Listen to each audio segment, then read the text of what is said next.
ফলে সেনাবাহিনীকে দুর্বল করা এবং যে একটা মাস্টার প্ল্যান নিয়ে 2008 সালে আওয়ামী লীগ ক্ষমতা এসেছিল, ফ্যাসিবাদ কায়েম করেছিল, সেই পরিকল্পনার অংশ হিসেবে শুরুতেই সেনাবাহিনীর বিরুদ্ধে এই নীল নকশা ষড়যন্ত্র চালানো হয় এবং যার সাথে জড়িত ছিল পার্শ্ববর্তী দেশ ভারত এবং বাংলাদেশ আওয়ামী লীগ, ফ্যাসিস্ট আওয়ামী লীগ, তারা এই পরিকল্পনার সাথে সরাসরি অংশ ছিল।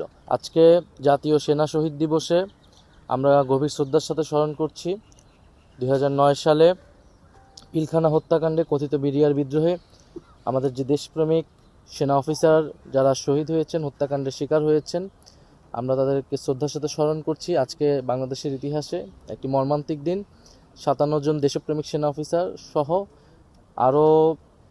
আরও 74 জন, প্রায় 74 জন ব্যক্তি আজকে কিন্তু নিহত হয়েছিলেন।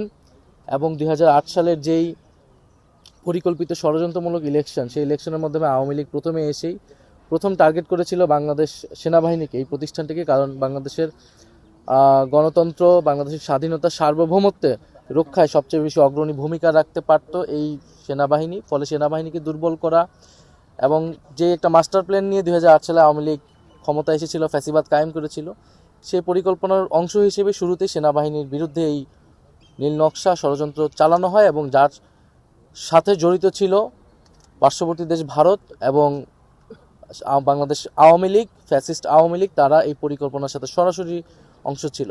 ফলে আজকের দিনে আমরা শুধু শ্রদ্ধাঞ্জলি জানাতেই আসি নাই। আজকের দিনে আমাদের বক্তব্যটি হচ্ছে যে এই হত্যাকাণ্ডের বিচার আমরা চাই এবং বিডিআর যারা গ্রেফতার করা হয়েছিল বিভিন্ন সময়, আমরা মনে করি না যে সেটা সব সুষ্ঠু বিচার বা ন্যায় বিচার হয়েছিল। কারণ আমাদের কাছে কিন্তু পুরো ঘটনাটা আসলে জাতির সামনে এখন উন্মুক্ত হয়নি।